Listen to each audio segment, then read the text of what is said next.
and the Prime Minister of Nepal, the Right Honorable Mr. K.P. Sharma Oli.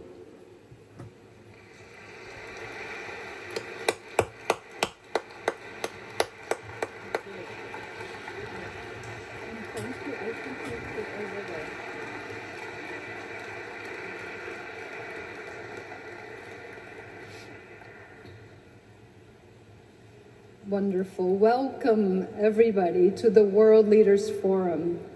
This week, the Columbia University community is hearing directly from global leaders about the critical issues facing their nation, region, and international community. Tonight, the conversation continues with Nepal Prime Minister, the Right Honorable K.P. Sharma Oli.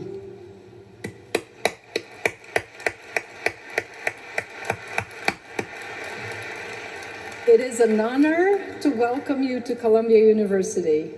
Before I introduce the Prime Minister, I want to acknowledge special guests with us today, including our university trustees.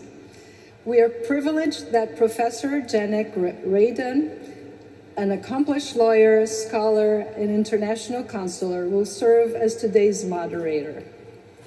Professor Radin participated in Nepal's constitutional peace process and served as key drafter of the interim peace constitution in 2006.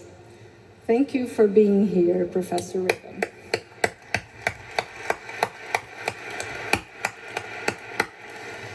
When President Armstrong welcomed students to Columbia weeks ago, her message to the community focused on the importance of learning and exploration. We are here today in part because members of the SIPA South Asian Association demonstrated an impressive commitment to these principles. The students from the group recently met with Nepal's ambassador and permanent representative to the United Nations. They raised the idea of having the Prime Minister speak at the World Leaders Forum during his visit to New York. The response from the mission was a positive one. We are so lucky to have you today. The student leaders developed this program, remained engaged with Nepal's diplomatic representatives, and worked alongside stakeholders within SIPA and Columbia throughout the process. This is a very impressive expression of student leadership, and I commend the students involved for their commitment to taking this idea and turning it into a reality. We're here today to listen to the Prime Minister speak about Nepal's journey to democracy and economic prosperity. We at Columbia are pleased to continue our tradition of hosting leaders from Nepal. This includes the active role the Prime Minister has played as political activist, a youth party leader, a parliamentarian, and a Prime Minister in this national transformation. Please join me in welcoming Prime Minister Oli to Columbia University.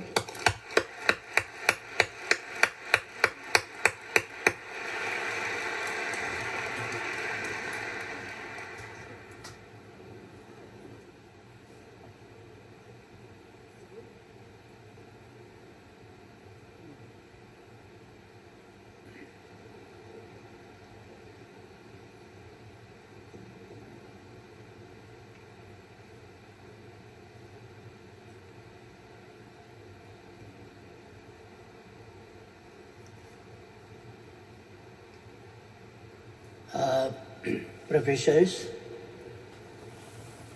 trustees, and the students of this university.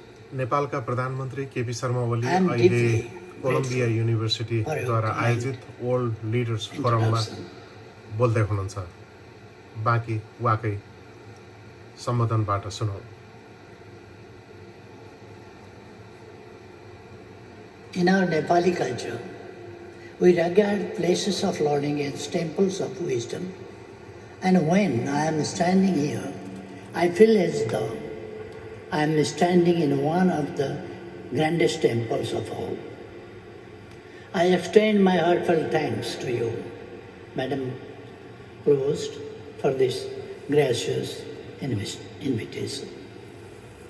Today, I wish to speak about my country Nepal's journey to democracy and economic prosperity, a journey which is full of struggles, sacrifices, and persistent hope. A nation steeped in history, Nepal, nestled in the lap of the majestic Himalayas, is a country that boasts a history as ancient as time itself. The roots of our civilization stretch back over 5 millennia. While our past is steeped in spiritual and cultural treasure, the modern history of Nepal begins in the year 1768, when our ancestors, under the leadership of the then king, Prithvinarayan Shah, unified a series of small, fragmented principalities into a single nation. This was a monumental moment, making the foundation of modern Nepal. It is a coincidence of history that this unification occurred around the same time the United States of America adopted its Declaration of Independence. The two struggles of nationhood were taking place at the same time in human history. Yet they were oceans apart geographically. For Nepal, the road to modernity and democracy was not a straight path.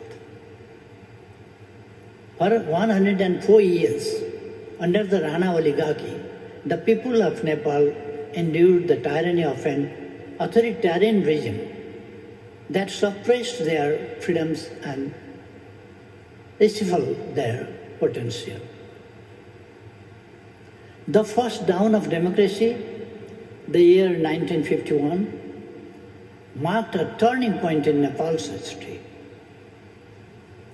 After years of struggle, the Rana oligarchy was overthrown. The dawn of democracy had arrived in Nepal. Yet the utopia of those early years was short-lived. The king soon nipped the democracy in bud, imposing a partyless system of governance known as Panchayat system, which was partyless Panchayat system. This system, which lasted from 1960 to 1990, prohibited political parties from politics. Despite these setbacks, the flame of democracy was never fully extinguished in Nepal. The people's movements and the triumph of democracy, the flame of democracy flickered once more in 1990,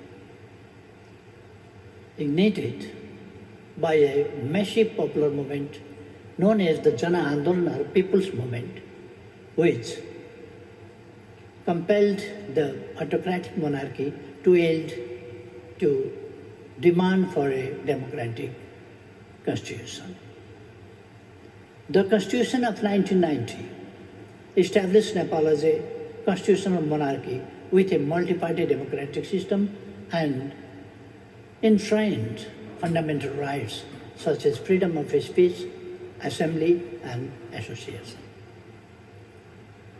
But unfortunately, before democracy had taken root, the country plunged into conflict. A decade-long armed violence launched by Maoists resulted in the tragic loss of over 17,000 lives. King seized the power once again on the pretext of insecurity and put the undeclared ban on the political parties. In 2006, again, a wave of democracy swept over the shore of Nepali politics as a mass uprising known as yet another Jana Andolan or People's Movement, forced the absolute monarchy to relinquish its power. And it also led to the signing of a comprehensive peace accord in November 2006, ending the Maoist conflict and bringing back the country to peace and democracy. In 2008, for the first time in our history, a Constituent Assembly was elected. The first very meeting of the Constituent Assembly took a historic decision to abolish the monarchy, ending the 240-year reign of the Shah dynasty and transforming Nepal from an autocratic kingdom into a democratic republic.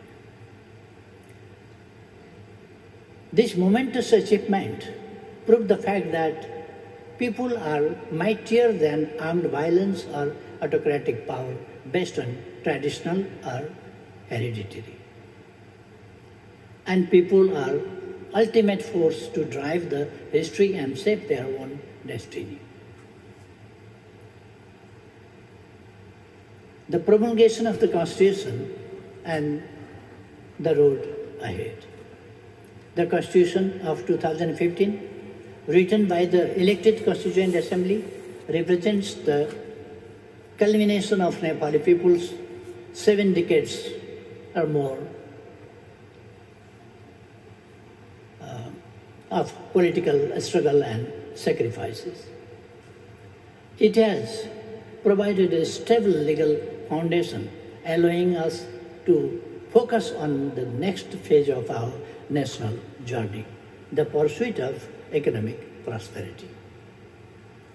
Ladies and gentlemen, we see democracy as a political and social system in which every person feels dignified, every person sees boundless potentials, and every person feels safe and secure. My lifelong struggle to freedom has shaped a vision of democracy which I call comprehensive democracy. When I say comprehensive democracy, I envision to cultivate an environment and guarantees equal rights, equal access to opportunities, social justice and security, as well as dignity for all. It aims to elevate women conscience and advance civilization to a higher realm. Nepal's economic transformation. Now, let me touch upon our journey of economic development. As early as the mid-17th century, Nepal thrived as a vibrant interpart between India and China.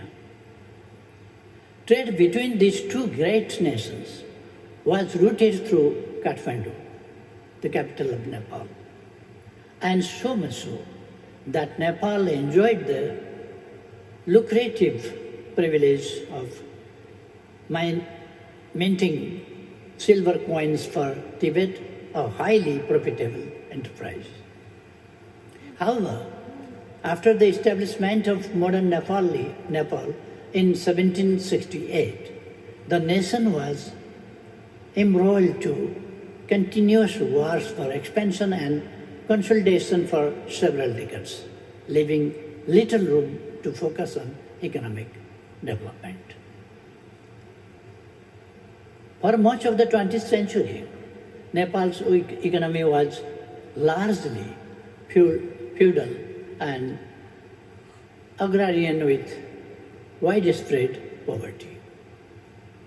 However, over the past few decades, we have made substantial strides in improving the socio-economic conditions of our people. As we look to the future, our national aspiration remains a guiding mantra: prosperous Nepal, happy Nepali. This vision aims to create a society where poverty is eradicated.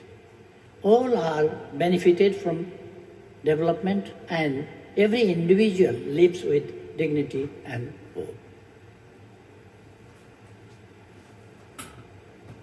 Madam Provost, Nepal is not designed for economic backwardness. On the contrary, I hold a profound conviction in Nepal's potential for enduring prosperity, which we can achieve within a relatively short span of time. We are a vibrant democracy with a stock of hard-working young population. Nestled between India and China, both of whom have become economic powerhouses, Nepal is uniquely positioned to make its economy dynamic for accelerated economic growth. I am now leading the government formed by two major political parties in parliament, which have played decisive roles in the journey towards democracy and nation building. Our two parties are committed to providing exemplary governance with impeccable standard of integrity and transparency. Nothing is more paramount to us than to bring prosperity and happiness in the lives of our fellow Nepalis. While being fully aware of a formidable path ahead, I am resolute in my determination to propel Nepal into a realm of sustained economic prosperity. Thank you all. I would be happy to engage in an interactive dialogue. Thank you.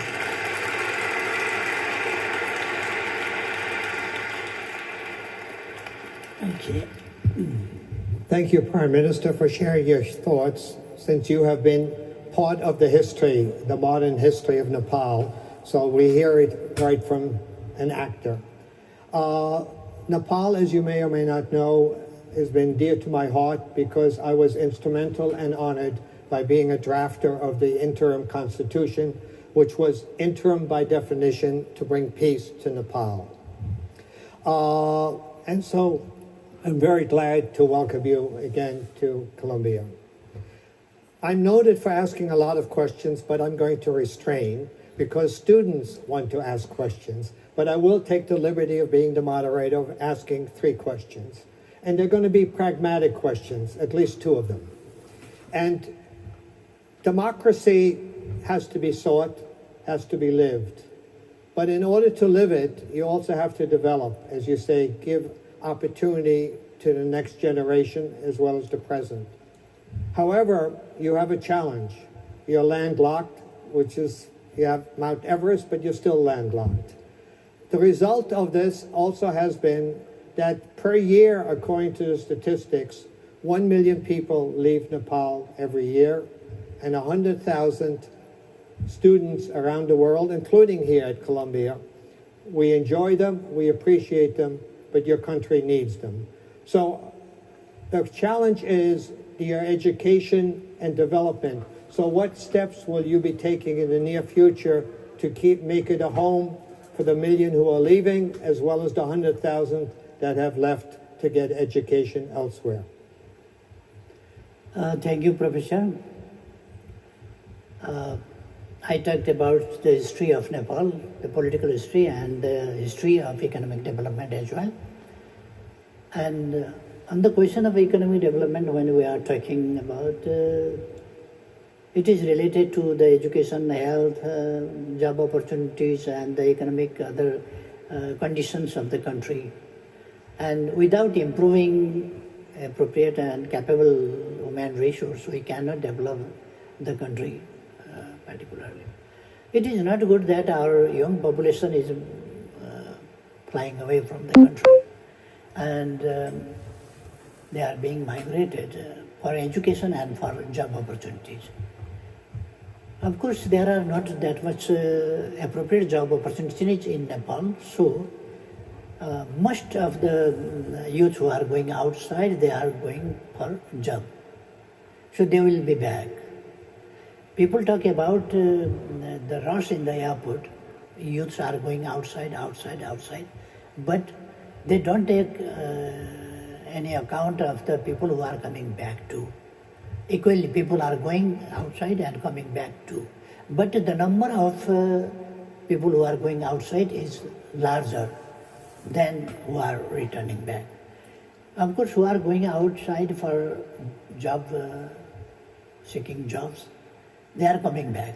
But those who are going for other purposes, for education, for other good, better job opportunities, they are not coming back so soon. Maybe later on they will be back. And we are not talking, as your professor you asked, that what we shall do. We'll not talk about job opportunities, because job opportunities do not come without any source. But we have to emphasize on the entrepreneurship. So we are trying to develop entrepreneurship and startup projects and trying to attract the youth, and they can put their certificate and get loan, and as well as the women, they can, without any certificate or anything, they can ask for loan and they can get loan for small businesses. In this way, we are trying to create new startups and entrepreneurship, new small entrepreneurship. And at the same time, very bitter fact is that our population, among our population, more than 60% of our population is still engaged in agricultural system, which is very back and traditional one. So we have to modernize agriculture. We have to commercialize agriculture and mechanize. So we can increase the income through agricultural jobs too. So in this way, and providing good education, I think there is not that much poor situation in the country about the education. But there is another type of attraction of outside, because facilities comparatively are less inside country, inside Nepal, than outside. So there is one attraction also. But we are trying to hold them inside country, because without them, without youth, we cannot transform the country into a situation of LDC to developing country, and tomorrow a developed one. Another question which I have, you've been blessed because you have hydro, you have water. However, if you look into the future, like the rest of the world, climate change is on us, and your glaciers are melting, which means that your major resource, hydro, clean, may not be with you. How are you anticipating meeting this challenge? The glacier... Thank you, Professor. You raised very important and very timely question. It is very relevant in the present time. Most of the people talk about the rising of sea level and global warming, etc. First, we have to understand, and the entire globe must understand, that the mountains, and particularly the mountains in Nepal, they are the location, the situation of our mountains, and the role of our mountains to maintain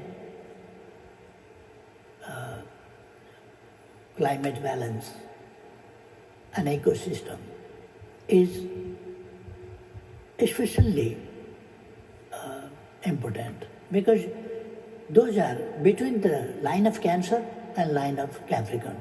That is hot area. The sun goes up to Cancer, line of Cancer, and up to Capricorn.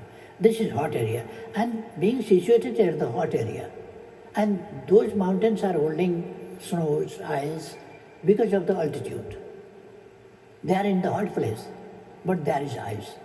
And that is the largest cooling system and charging system of the world, recharge system of the water, and cooling the earth, and cooling the air of that. And mountains are not only important for Nepal, but for entire world, for the entire globe, they are important.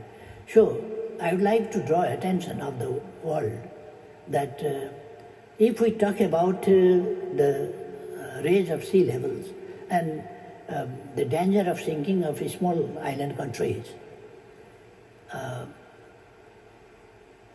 we have to go to the source of the problem. We cannot treat at the end, but we have to go to the source, and that source is the mountain. If the mountain hold enough ice and melt slowly, then they can flow the rivers, create rivers, recharge system, they can smoothly. But if the sea, again there is one ecosystem between the sea and mountain. If the seas are polluted and the polluted cloud goes to the mountain and it collides with the mountain, and that contributes to melt the ice. That is another. And fire in the forest, that is another problem. And in our region particularly, some months before there was a report worldwide, there was known that the most polluted city was Kathmandu at one time.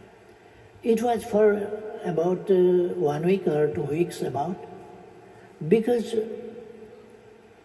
after harvesting the wheat, the hay of wheat was burnt, and the cloud and the smoke and the dust was spread. That created very dangerous pollution in the air.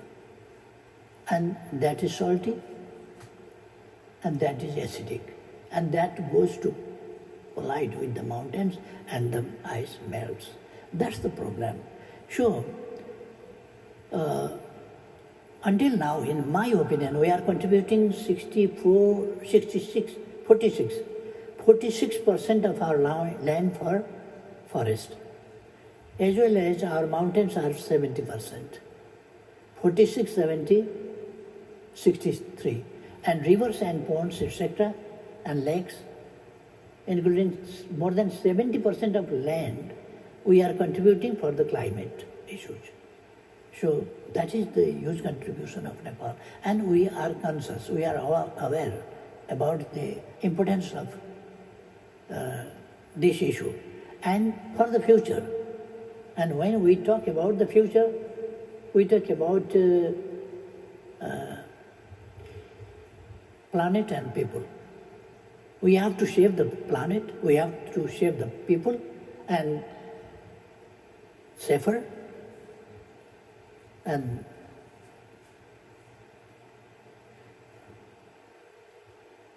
safer earth and safety of human beings. There are some aspects I don't want to explain now because it will be longer.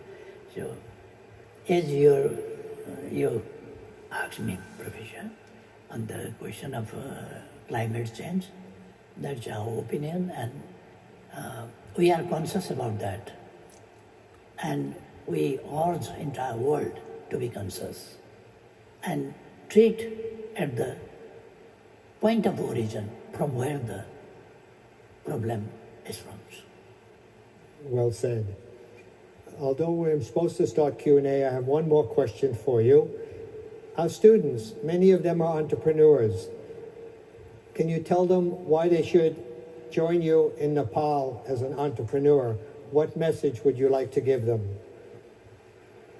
I would like to request whoever are entrepreneurs or who are not I would like to suggest them to be entrepreneur. And there are opportunities for a startup. There are other opportunities in Nepal too, speaking in the real sense. So I would like to, and America is developed, not because it was rich. It's developed and become rich. Now China also become rich. Not because it was rich and developed, but they developed and become rich. So we cannot run away. We cannot escape from the problems. We have to develop our country. We have to establish and provide good governance to the people, to the nation. Rule of law. And that rule must be just rule. Agreed. So, just rule and rule of law. And there must be opportunity not only for a small chunk of people. प्रधानमन्त्री KP Sharma ओलीले पहिला Colombia युनिभर्सिटीद्वारा आयोजित world leaders फोरममा करिब 15 minute सम्बोधन गर्नुभयो र सम्बोधनपछि आयोजक युनिभर्सिटीको तर्फबाट प्रोफेसरले राखेका 3 वटा प्रश्नको उत्तर दिँदै हुनुहुन्छ र यो तेस्रो प्रश्नको अन्तिम जवाफपछि अब यहाँ कोलम्बिया युनिभर्सिटीका विद्यार्थीहरूद्वारा सोधिएका विभिन्न प्रश्नको उत्तर दिने कार्यक्रम छ प्रधानमन्त्री ओलीले. So now let's hear what some of the students, and I'm sure Columbia has a tradition of asking good questions to the students. So hopefully there will be. I will take 2 or 3 questions and then phrase it for you. If you could introduce yourself, if you feel comfortable, and what school you are at Columbia would be very helpful. So we'll do one on the right, one on the left, etc. Hi, my name is Mansi Dahal and I go to the School of the Arts. My question to the Prime Minister Oli would be, like we've been talking about, a vast majority of Nepali youth have been working abroad due to the limited opportunities in Nepal.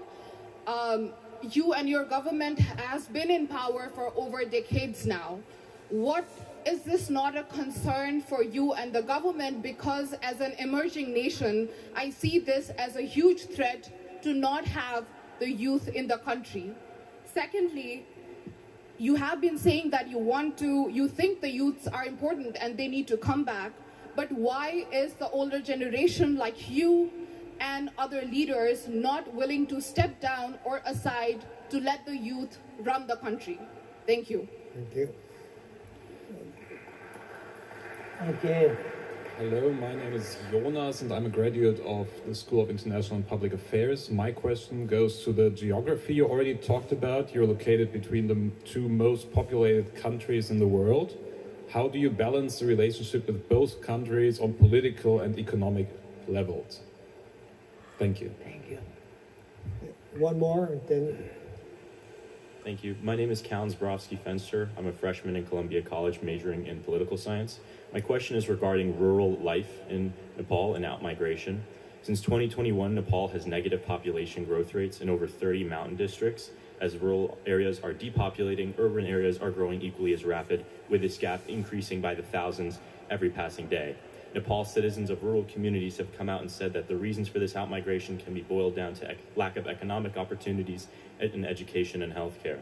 Also, rain-fed agriculture has been impacted due to climate change and disease, and this has de-incentivized the production of important goods that vitalize the Nepali economy.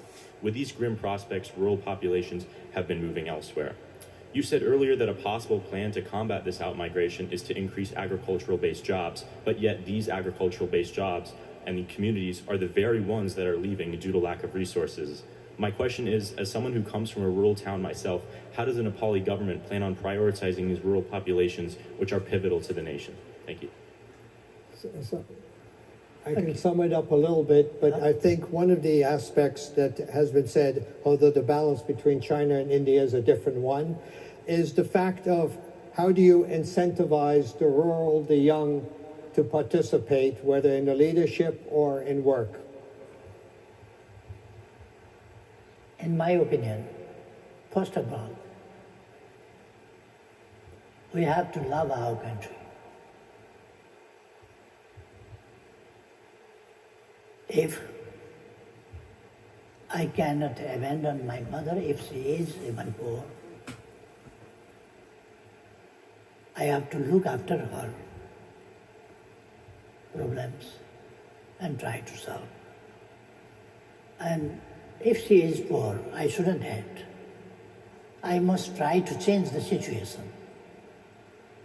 We are, and particularly the youth, are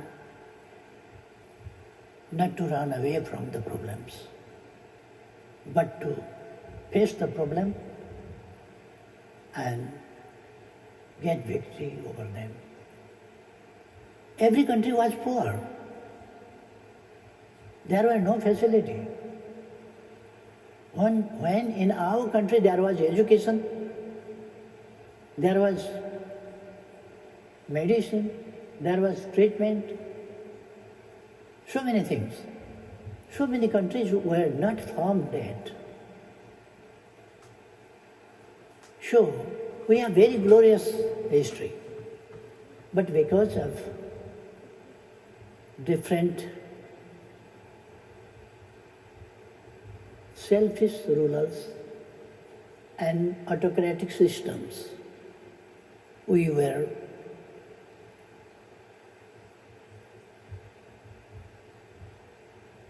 didn't get opportunity to develop. And that era was dark. We say dark era of autocracy. And people didn't get opportunity to get rid of that. But finally, people toppled the autocratic system and brought back democracy. Democracy is not a gift. It is a fruit after the fight of the people they got. Similarly, we can, even now, I realize that there are problems, but we can resolve. And we have to be self-confident. We can. And so far the incentive to the youth is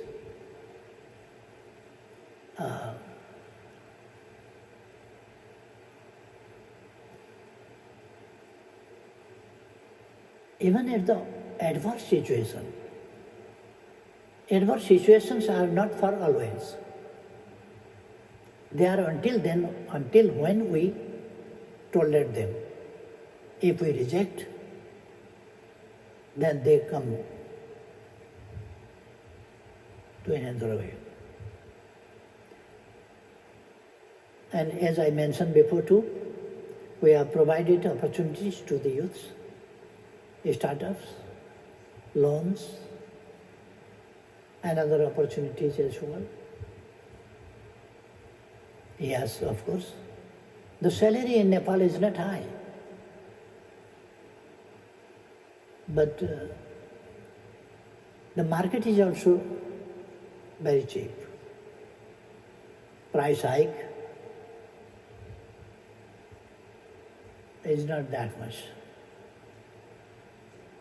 We can buy things at a very cheaper rates. And so far, another restaurant asks another question, that how we are balancing both giant neighbors. Neighbors are neighbors. There is a saying that you cannot change your neighbor.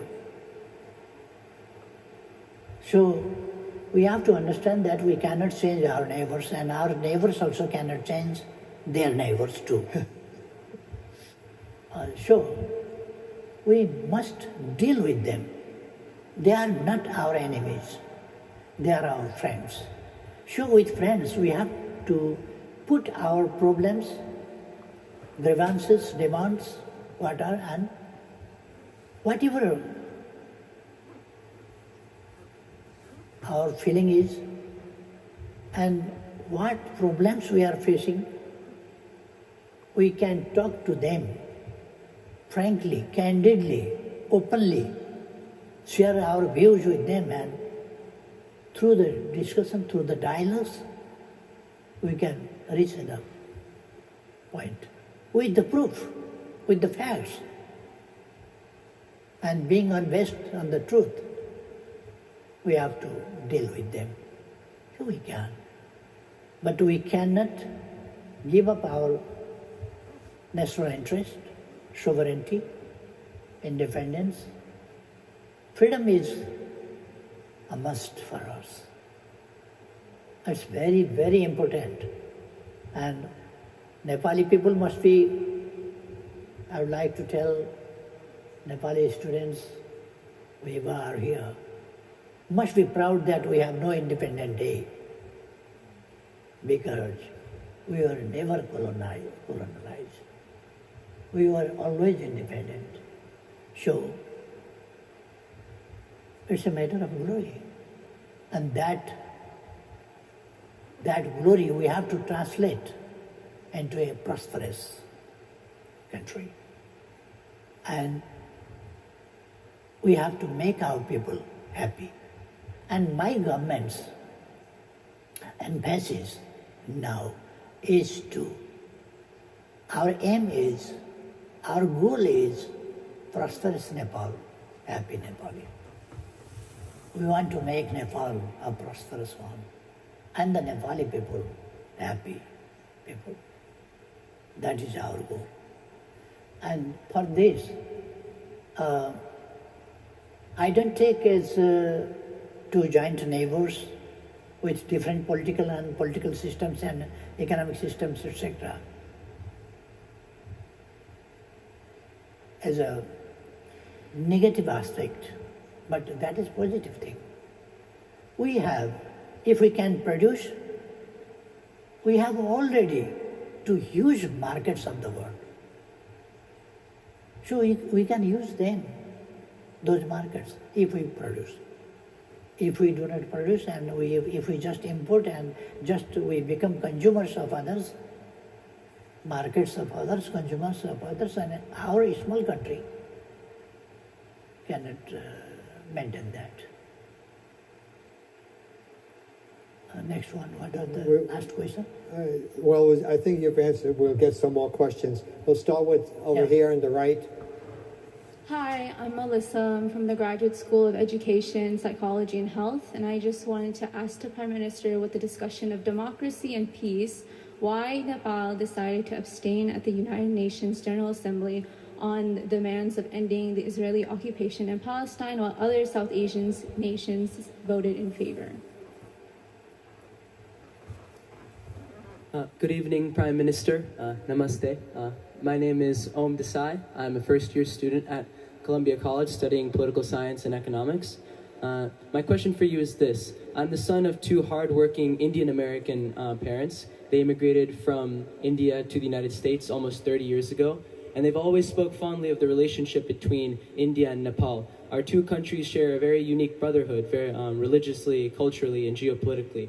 Recently, I know you met with Prime Minister Modi in New York and discussed issues on energy, trade, and more. And so my question for you is this. In the context of the 2015 blockade and also your new and growing relationship with India, how can we best preserve the relationship and create a dynamic relationship between our two countries that evolves with the 21st century and respects the sovereignties and interests of both of our countries in the region? Okay. One more question over here. Hi, Prime Minister. My name is Desmond Kuhn. I'm a freshman at Columbia College. And my question is about your neighbor. You were mentioning earlier about how you can't necessarily change your neighbors, so you have to deal with them. So your neighbor China has engaged in more border disputes in recent history. The New York Times reported that, according to satellite imagery, China has been building more villages inside what many would consider to be Bhutan, alongside sending more warships and building more islands in the South China Sea, in what many in the international community to believe not to be China's territory. What are your thoughts on China's current exertion of authority on other nations near and around Nepal? Thank you. Two of them are continuation of the first one, how you deal with India and China. And the other one is, what is your position on an international issue? So I leave it to you.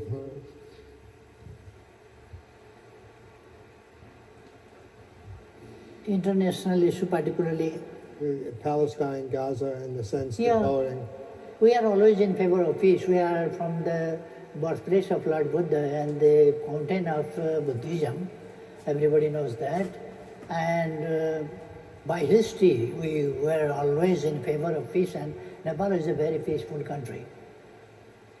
And our ideology is peace, harmony, compassion, tolerance, coexistence. That is our ideology. So, the basic of our foreign policy, we determined that, we coined that, friendship with all, enmity with none. That is our fundamental foreign policy. So, on the questions of wars, conflict, violences, or such things in different parts of the world, like Russia, Ukraine war, we are not in favor of war, and we are a neutral country. We are non-aligned country. We are between two giant neighbors. We want to be very good neighbor, not bad neighbor. We don't want to create problems for our neighbors too. We don't want. Similarly, we don't, we do not tilt to this or that side, but we want peace genuinely.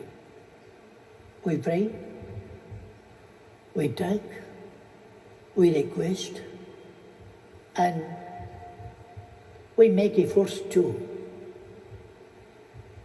according to our capacity, in favor of peace, global peace. We are in favor of disarmament, of course. Construction of this type of weapons and others. We are not in that favor, but we are in favor of. Now we have to abolish weapons of mass destruction. That is our desire, because weapons are not made for to kill the flies or mosquitoes. Weapons are made for what we know. So weapons are never matched with the humanitarian feeling and the ultimate desire and aims and goals and so things of human beings. Now we are seeing Israel and Hamas.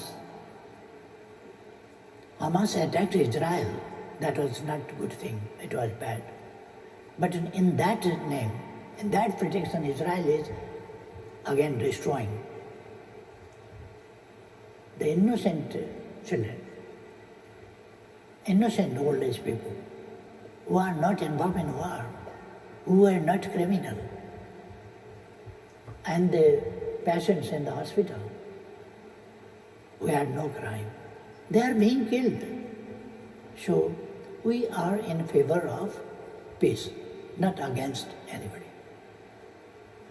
Against war, in favor of peace, we are. And the relationship with India, as I mentioned before too, we want to be very good neighbor, not bad neighbor. We cannot think against our neighbors and anything bad for them. We cannot think like that. We are always in favor of peace inside any country, inside any region, and globally. We are always in favor of peace worldwide, everywhere. And we want to We have very long history of friendship with our neighbors. Not after the history was written, but before the history. We had very friendly people-to-people relations when there was no diplomacy was developed.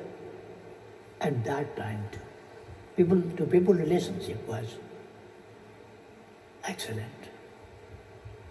And if somebody wants to destroy this friendship between two countries, or if we talk about bilateral relationship with different countries, with both of our neighbors, nobody can. This friendship is undestroyable. It is lasting. Sometimes, of course, when people live together, they have contradiction. When you have never met somebody, there cannot be any type of contradiction, because you don't know him or her. When you don't know him or her, then from where the contradiction comes? When you sleep together, then one may put his or her leg on you. If you sleep on separate bed, no problem of that. If neighbor, something happens, one a small girl goes to neighbor, she breaks a plate. And the neighbor says, what training you are providing, what education you are providing to your offsprings? Your daughter broke my plate. The next day, her son comes this side and breaks another cup. Again another neighbor says. These type of things happen between the neighbors. So, if neighbors, inside the family, there are always a little bit small problems, but they are not that much serious. And within family, similarly, between the neighbors, there can be small problems too, because they are neighbors. If they were far away, there could not be any problem, but if they are neighbors, there can be. So we have to be responsible, and we must understand each other's problems. So, in my opinion, there are not that much serious problems which we cannot resolve between our southern neighbor and us, similarly northern neighbor and us. Both neighbors are, I must say, they are good too. I'm glad you emphasized people to people, because at the end of the day, that's what it takes. People to people, not just at the high level, but at the ordinary, every level. And we need to engage. Yeah. Without engagement, we can't understand. Yeah. We're running out of time, although we could love to keep you all night, but I think so we'll only take one more question. I think it's from this side. So, since I think you want freedom, also freedom to enjoy New York. Thank you. My name is Alejandro. I'm a sophomore majoring in statistics and political science. Your Excellency, as you have rightly emphasized on the lines of climate change, Nepal, despite being landlocked, is intricately connected to the global environmental ecosystem, including the oceans. Given the shared responsibility we all have in protecting the planet, how would you incentivize coastal nations to mitigate ocean contamination, recognizing that such pollution, through its far-reaching impacts, ultimately affects the high-altitude regions of the Himalayas and the promise of, as you call it, a happy Nepal? What diplomatic or multilateral approaches might Nepal advocate for to ensure that the preservation of the oceans becomes a collective priority, given its vital link to the mountains of Nepal and climate change all around the world? That's a large question, so I'll leave it to you to answer as you wish. Yeah.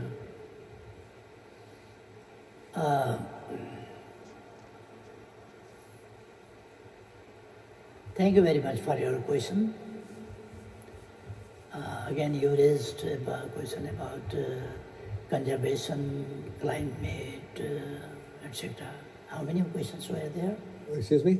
How many questions were there? Well, he's asking the effect of the oceans as well on yours, and what is your position, and how do you handle it? You are landlocked, so you may not. Yeah.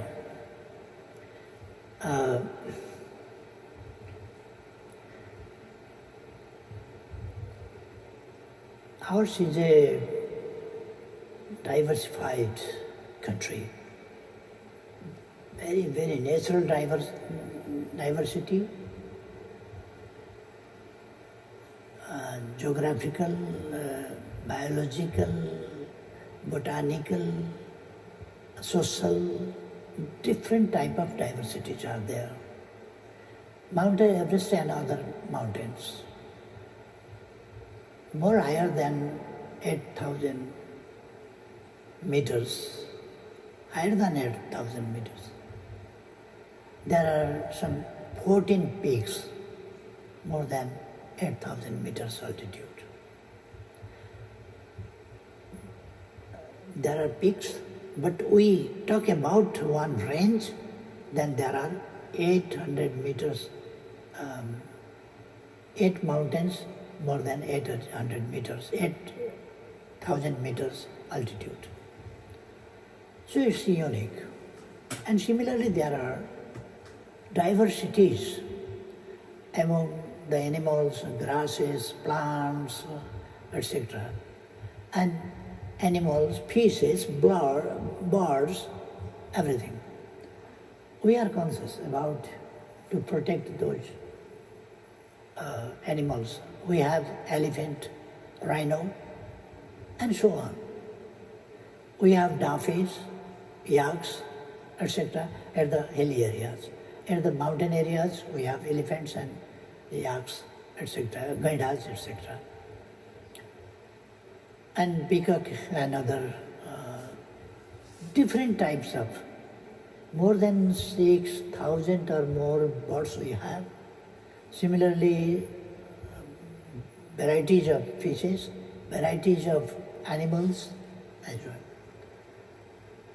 And it makes ecosystem. And it makes real nature. It makes the nature. Where we can see, we can observe the nature. And we can see not only the beauty of nature, but the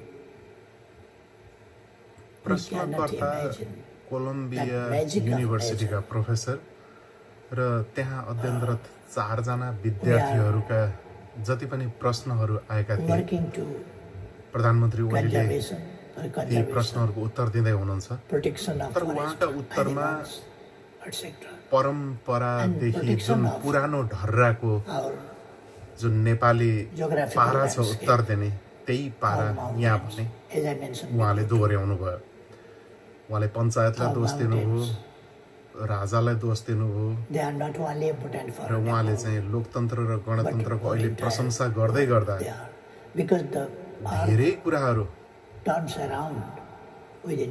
अहिले प्रजातन्त्र आइसकेपछिका कमी कमजोरीहरू सबैलाई ढाक्ने प्रयास र अहिलेको सबै कुरालाई राम्रो भन्दै विगतलाई दोष लगाएर प्रधानमन्त्री ओलीले चाहिँ यसरी उत्तर दिँदै हुनुहुन्छ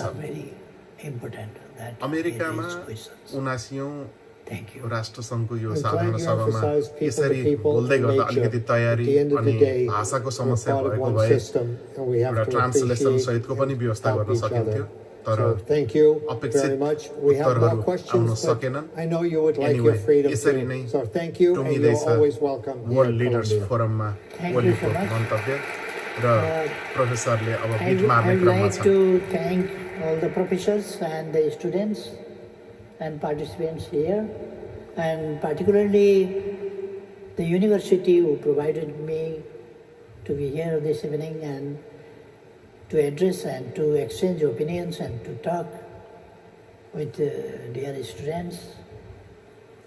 It's a great opportunity for me, and I feel proud to be here this evening being together with you. I would like to thank you very much, and I hope again in the future we will meet together. As I said, you're welcome, and see you next year. Thank you.